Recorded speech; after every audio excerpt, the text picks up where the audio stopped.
Hello everybody, welcome to VOE academy. VOE academy की next video में आप सबका स्वागत है। हम इस सीरीज़ के अंदर हम 10th क्लास का जो भी एनसीईआरटी का सिलेबस है अकॉर्डिंग टू सीबीएसई उसे कवर कर रहे हैं। तो अगर आप भी एक 10th क्लास के स्टूडेंट हो तो आप भी इस सीरीज़ को ज्वाइन कर सकते हो, इस सीरीज़ को कम्प्लीटली फॉलो कर सकते हो और अपना 10th क्लास का साइंस का सारा सिलेबस कम्प्लीट कर सकते हो।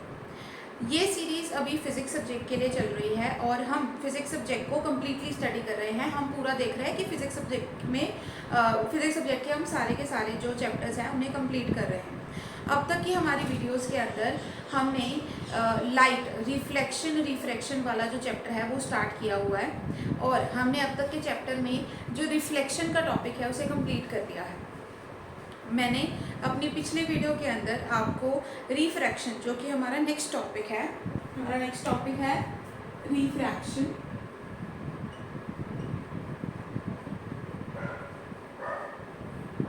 हम अपने नेक्स्ट टॉपिक रिफ्रैक्शन की इंट्रोडक्शन हमने अपने पिछले वीडियो के अंदर देखी थी। तो जो भी है, अगर आपने वो पिछली वीडियो नहीं देखी है तो आप जा सकते हो, पिछली वीडियो देख सकते हो और रिफ्रैक्शन टॉपिक के बारे में एक डिटेल्ड इंट्रोडक्शन देख सकते हो। तो रिफ्रैक्शन क्या होता है, मैं एक बार आपको ब्रीफ ओवरव्यू भी दूंगी और हम आगे भी फॉरवर्ड इसके बारे में देखेंगे। तो रिफ्रैक्शन क्या है? रिफ्रैक्शन एक ऐसा मीन्स है जहाँ पर अब जैसे जो लाइट है वो आपकी 3 बेसिक प्रोसेसेस में पार्ट लेती है। जो लाइट जब भी एक ऑब्जेक्ट से टकराती है या एक मीडियम के इंटरफेस से टकराती है तो वो 3 तरीके के काम कर सकती है। 1 इज़ रिफ्लेक्शन। रिफ्लेक्शन का मतलब होगा कि वो एक मीडियम से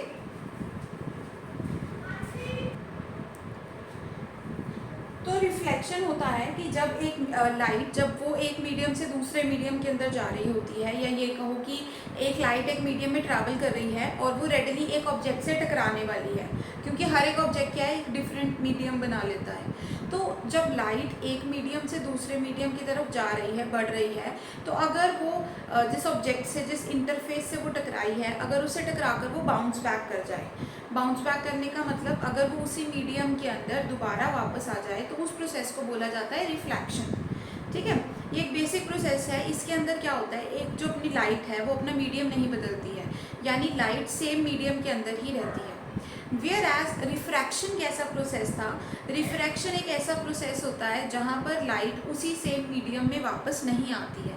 as it is very clear, refraction में क्या होता है, वो लाइट वापस ना, बाउंस बैक ना करने की बजाय वो वहाँ से उस मीडियम के इंटरफेस से टकराकर दूसरे मीडियम के अंदर पास ऑन चली जाती है और अपना पाथ जो है वो नया रिट्रेस करती है एक नए मीडियम के अंदर।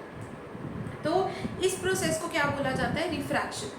इसके अलावा जो एक और प्रोसेस है वो होता है एब्जॉर्प्शन। अब एब्जॉर्प्शन में क्या होता है कि जो आपकी लाइट है, लाइट एक तरीके का एक फॉर्म ऑफ एनर्जी है, तो जो आपकी लाइट है वो ना तो रिफ्लेक्ट हो ना वो रिफ्रैक्ट हो, बल्कि क्या हो कि वो उस इंटरफेस के अंदर एब्जॉर्ब हो जाए, तो उस प्रोसेस को बोला जाता है एब्जॉर्प्शन। तो हमने मतलब आपके पास आपके सिलेबस में 2 तरीके के प्रोसेसेस हैं, रिफ्लेक्शन और रिफ्रैक्शन। हम अपनी जो भी पिछली वीडियोस हैं उनके अंदर रिफ्लेक्शन टॉपिक को कम्प्लीटली स्टडी कर चुके हैं। अब नेक्स्ट हम आ रहे हैं रिफ्रैक्शन पर। तो रिफ्रैक्शन का बेसिक्स आपको पता लग गया होगा। रिफ्रैक्शन होता क्या है? रिफ्रैक्शन होता है जब लाइट एक पर्टिकुलर मीडियम में ना रहकर इंटरफेस से टकराकर दूसरे मीडियम के अंदर चली जाए। अब ये टॉपिक ऑफ रिफ्रैक्शन इतना ज़्यादा इम्पोर्टेंट क्यों है और हमें इसे स्टडी क्यों करना है? ये मतलब मीडियम चेंज होने से क्या होता है, क्योंकि अब देखो लाइट का पाथ है वो तो हम रिफ्लेक्शन में भी देख चुके हैं कि लाइट कैसे ट्रैवल करती है, और लाइट मतलब रिफ्लेक्शन प्रोसेस में ही हमें लाइट की काफ़ी सारी प्रॉपर्टीज़ के बारे में पता लग चुका है। बट ये रिफ्रैक्शन क्या खास चीज़ है ना, हमें रिफ्रैक्शन क्यों पढ़ना है, या मीडियम चेंज होने से ऐसा क्या हो जाता है? तो इस चीज़ का भी हमने एक बेसिक ओवरव्यू पिछले लेक्चर में देखा था, मैं आपको बता रही हूँ। तो रिफ्रैक्शन से क्या होता है या मीडियम चेंज होने से क्या होता है, अब जो लाइट की स्पीड है, ये मैंने आपको कल बताया था, लाइट की स्पीड जो वैक्यूम में क्या होती है वो 3 × 10⁸ मीटर पर सेकेंड होती है। ये लाइट की स्पीड कहाँ होती है, ये होती है वैक्यूम के अंदर। ठीक है, अब हमने क्या देखा था कि अगर आप एक तेज़ गाड़ी को चला रहे हो और आप एकदम से अगर उसकी ब्रेक मार देते हो तो क्या होगा, वो लाइट अपना पाथ चेंज कर लेगी। ठीक है, वो कार अपना पाथ चेंज कर लेगी। तो अब नेक्स्ट में यहाँ पे क्या है, यहाँ पे जो लाइट है आपकी वो कितनी स्पीड से मूव कर रही है, वो मूव कर रही है 3 × 10⁸ मीटर पर सेकेंड से वो मूव कर रही है। अगर लाइट इतनी स्पीड से मूव कर रही है और आप क्या करो, आप एकदम से लाइट के ऊपर ब्रेक मार दो, या आप ये करो आप लाइट की स्पीड को एकदम से चेंज कर दो, तो क्या होगा? जैसा कार के साथ हुआ वैसा ही सेम लाइट के साथ भी होगा। लाइट की स्पीड को अगर आप एकदम से चेंज करोगे तो लाइट क्या है, वो अपनी जो, अगर उसकी स्पीड चेंज होने से वो अपनी डायरेक्शन को चेंज कर लेगी। जैसा कि हमने रिफ्लेक्शन में पढ़ा था कि light always travels a straight path, light हमेशा एक सीधे पाथ में ही चलती है। पर जब मीडियम बदलता है, मीडियम बदलने से क्या होता है, मेरे कहने का मतलब क्या है, मीडियम बदलने से क्या होता है, मीडियम बदलने से असल में लाइट की स्पीड बदल जाती है।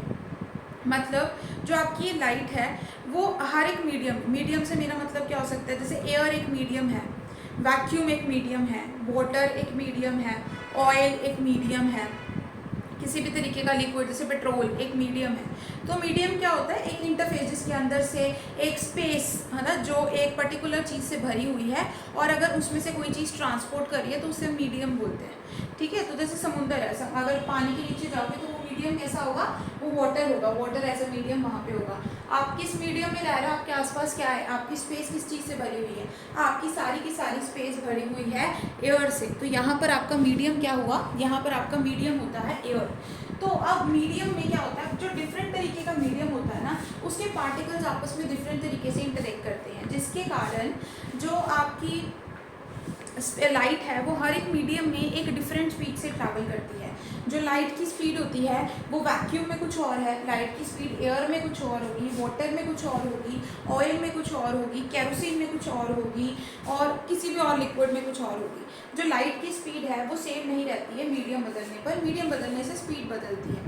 तो असल में ये रिफ्रैक्शन इंपॉर्टेंट क्यों है, क्योंकि एक सडन अगर चेंज आता है स्पीड के अंदर तो लाइट की जो डायरेक्शन है, डायरेक्शन ऑफ मोशन है, वो बदल जाता है।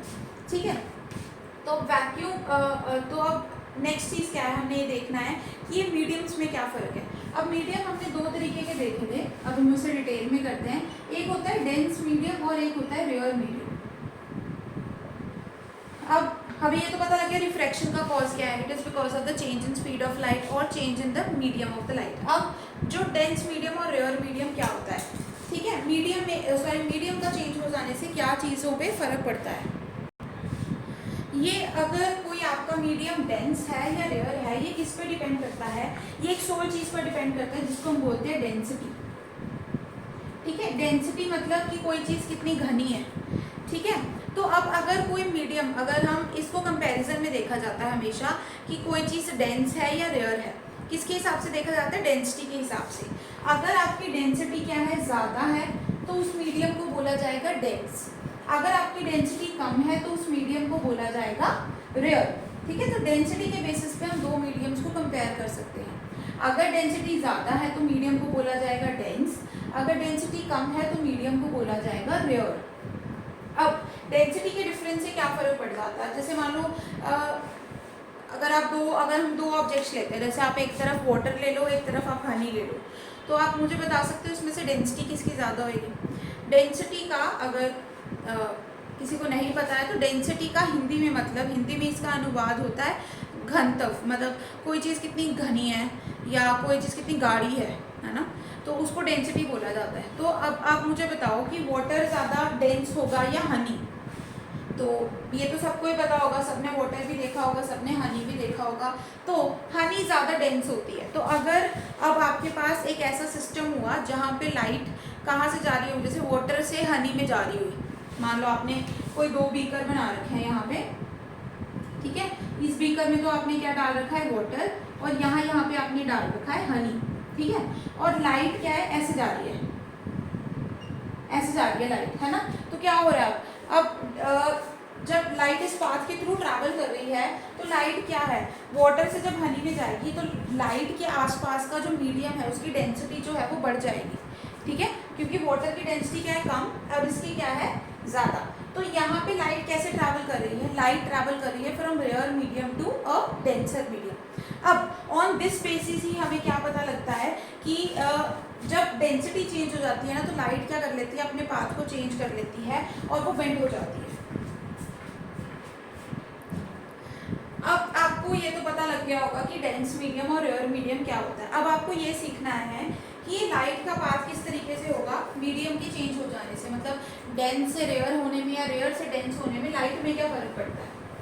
तो अब ये तो पता ना, कंपैरिजन करते वक्त आप एक मीडियम को हमेशा क्या बोलोगे, डेंस मीडियम, और एक मीडियम आपके लिए हमेशा क्या होगा, रेयर मीडियम होगा। अब हम यहाँ पर दो केसेस लेके चलते हैं, ठीक है। यहाँ पे अब मैं डेंस और रेयर को डी और आर से लिखूंगी। तो मैं एक लाइन ड्रॉ कर लेती हूँ बीच में, ठीक है। अब मेरा फर्स्ट केस है जब मेरी लाइट जाएगी डेंस मीडियम से रेयर मीडियम में, और मेरा दूसरा केस है जब मेरी लाइट जाएगी रेयर मीडियम से डेंस मीडियम में, ठीक है। और अगर किसी को डेंस रेयर ऐसे समझ नहीं आ रहा तो आप सिंपल ले सकते हो, जैसे डेंस है तो वाटर ले लो, और अगर रेयर लेना है तो एयर ले लो, क्योंकि एयर कौन सी ज़्यादा गाढ़ी है, एयर या वाटर। ये तो सबको पता लग रहा है वाटर ज़्यादा गाढ़ा है, ठीक है। और रेयर टू डेंस करना है तो एयर टू वाटर का एग्जाम्पल मान के चलो। ये इमेजिन करना बिल्कुल ईजी है। इमेजिन करो जैसे आप, एक समुंदर है, एक ओशन है, यहाँ पे आपके पास सी है, आप उसके सरफेस पे यहाँ पे साइड पे खड़े हो, बैंक ऑफ द रिवर पे खड़े हो, एक लाइट आप यहाँ से नीचे की तरफ मार रहे हो, एयर से वाटर की तरफ, एयर से वाटर, ठीक है। या आप नीचे चलेगा यहाँ पे सबमरीन में, ठीक है, और आप लाइट यहाँ से यहाँ मार रहे हो, तो ये केस बन जाएगा डेंस टू रेयर। सिंपल सा केस है, ठीक है। ये लिटरली आप एक्सपेरिमेंट करके भी देख सकते हो। और जो मैंने आपको फर्स्ट लेक्चर के अंदर एक एग्जाम्पल बताया था कि जहाँ पर आप पेंसिल को देख सकते थे कि पेंसिल टूटी हुई नजर आती थी,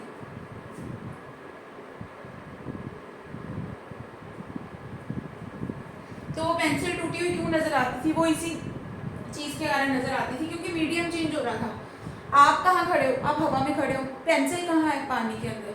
तो मीडियम चेंज होने से क्या हो जाता है, लाइट की डायरेक्शन चेंज हो जाती है। अब ये मैं आपको ड्रॉ करके दिखाती हूँ। जब भी आपको ये चीज़ देखनी है तो यहाँ पर ना अब तीन तरीके की रेस देखोगे आप। जैसे जब मैंने आपको रिफ्लेक्शन कराया था तो रिफ्लेक्शन में मैंने आपको तीन तरीके की रेस बताई थी। एक तो होती है इंसिडेंट रे, एक होती है नॉर्मल, और एक होती है रिफ्लेक्टेड। अब यहाँ पे वो सब चीज़ें बिल्कुल ऑलमोस्ट सेम ही रहेंगी। यहाँ पर भी आप तीन रेस के बारे में स्टडी करोगे। एक होगी आपकी इंसिडेंट रे, एक होगी आपकी इंसिडेंट रे, एक आपकी होगी नॉर्मल, नॉर्मल का मतलब जो 90 डिग्री पे बनी होगी, और एक होगी, वहां पर हम रिफ्लेक्टेड रे बोलते थे, यहाँ पर हम रिफ्रैक्टेड रे बोलेंगे, ठीक है। एक नया एडिशन है, नया एडिशन नहीं बोल सकते, सब्स्टिट्यूशन है, एक निकाली है एक आ गई है ना। वहां पर हम लेते थे रिफ्लेक्टेड रे, यहाँ हम लेंगे रिफ्रैक्टेड रे। तो अब यहाँ पे दो केसेस है मेरे पास, एक तो मेरे पास ये केस, एक मेरे पास ये केस, ठीक है। अब यहाँ पे मैं रेयर टू डेंस जा रही हूँ, तो डेंस दिखाने के लिए मैं मान लो थोड़ा इस तरीके से दिखा देती हूँ, ठीक है। यहाँ पे डेंस टू रेयर जा रहे हैं, तो यहाँ पे मैं ये मान लो ये वाला मीडियम आपका डेंस है और ये आपका रेयर है, ठीक है। यहाँ पे ये आपका रेयर है, ये आपका डेंस है। तो जब आपको यहाँ पे डाइवर्जन देखनी है, आपको बेंडिंग चेक करनी है, तो बेंडिंग चेक करने के लिए सबसे इंपॉर्टेंट चीज़ क्या है, सबसे पहले आपको नॉर्मल्स बनाने हैं सरफेस पे। तो ज़रा मुझे बताओ कि ये नॉर्मल्स कैसे बनेंगे इस सरफेस पे। नॉर्मल बनाना मैंने आपको जो हमारे पिछले रिफ्लेक्शन वगैरह का केस था वहाँ पे भी हमने नॉर्मल बनाना सीखा था। नॉर्मल क्या होता है, एक लाइन होती है जो 90 डिग्री पे फॉल करती है। तो यहाँ पे नॉर्मल क्या होगा, यहाँ पे नॉर्मल कुछ ऐसा होगा, ये होगी आपकी नॉर्मल रे। और सिमिलरली यहाँ पर भी एक नॉर्मल होगा, वो ऐसा होगा, ये भी क्या होगा, एक नॉर्मल होगा, ठीक है।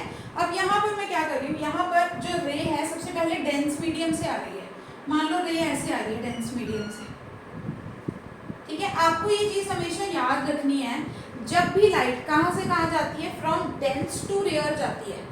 तो देखो अगर ये लाइट ने नॉर्मल जाना होता, अगर मीडियम ना बदलता लाइट का, तो लाइट कैसे जाती, लाइट ये वाला पाथ लेती, डॉट से दिखा रही हूँ, लाइट ने ये वाला पाथ लेना था अगर मीडियम ना बदलता। ये लाइन क्या शो कर रही है कि यहाँ पे मीडियम बदल गया है, डेंस से रेयर में आप एंटर कर गए हो, ठीक है। तो यहाँ पे क्या शो हो रहा है कि जो आपका मीडियम है वो बदल गया है। अब ये मीडियम अगर ना बदलता तो लाइट ने तो ऐसे जाना था, क्योंकि हमने क्या देखा है कि लाइट हमेशा एक सीधा पाथ ट्रैवल करती है, वो बेंडिंग वगैरह नहीं करती है। तो अब जब ये होता है, जब ये केस होता है, जब लाइट कहाँ से जाती है, डेंस से रेयर मीडियम के अंदर जाती है, तो वो अपने एक्चुअल पाथ से दूर हो जाती है, अपने एक्चुअल पाथ से दूर हो जाती है। यानी अगर यहाँ पर इसने ऐसे जाना था तो ये ऐसे ना जाकर ऐसे जाएगी, बात समझ रहे हो मेरे। अब यहाँ पर लाइट क्या हो रही है, यहाँ पर लाइट डेंस मीडियम से रेयर मीडियम के अंदर जा रही है। अगर ये मीडियम ना बदलता तो लाइट ने ये डॉटेड पार्ट ट्रैवल करना था।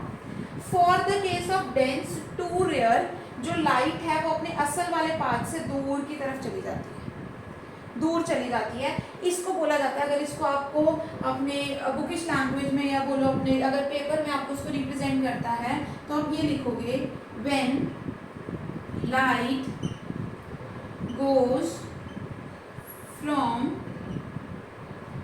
dense to rare medium,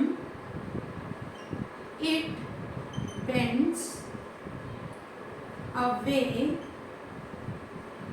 from the normal।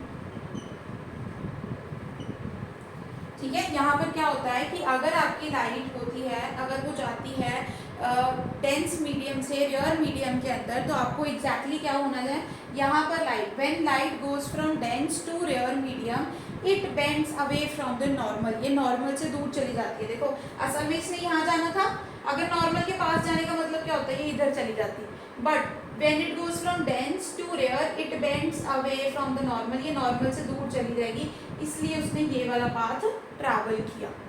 ठीक है, अब आई होप आपको ये पॉइंट क्लियर हो गया। अब यहाँ पर हम आते हैं दूसरे केस में जहाँ पर हम रेयर टू डेंस कर रहे थे। तो जैसे हमने यहाँ पर एक इंसिडेंट रे ली, तो इसको मैं यहाँ पर भी एक सेम इंसिडेंट रे ले ली। ठीक है, अब मैं आपको यहाँ पे एक बार मेंशन भी कर देती हूँ, इस रे को तो बोला जाता है इंसिडेंट रे। ये जो आपकी डॉटेड मैंने बनाई है इसको बोलते हैं नॉर्मल, और ये वाली जो रे है ये डार्क वाली, इसको बोलते हैं रिफ्रैक्टेड रे, इसको बोलते हैं रिफ्रैक्टेड रे। अब यहाँ पर क्या है, यहाँ पर आपकी लाइट क्या है, इस तरीके से ट्रैवल होती आ रही है। अब यहाँ पर this is your incident ray, this is your normal. अब ये लाइन क्या शो कर रही है, अब मुझे बताओ ये स्ट्रेट लाइन क्या शो कर रही है, बताइए बताइए। ये स्ट्रेट लाइन ये शो कर रही है कि यहाँ पर आपका मीडियम क्या हो रहा है, यहाँ पर आपका मीडियम चेंज हो रहा है, यहाँ पर आपका मीडियम क्या हो रहा है, चेंज हो रहा है।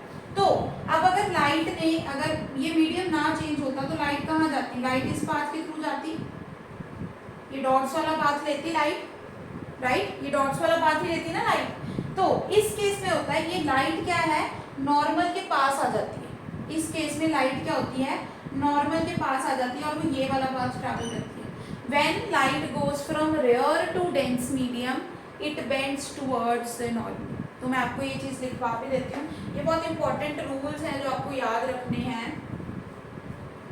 When light goes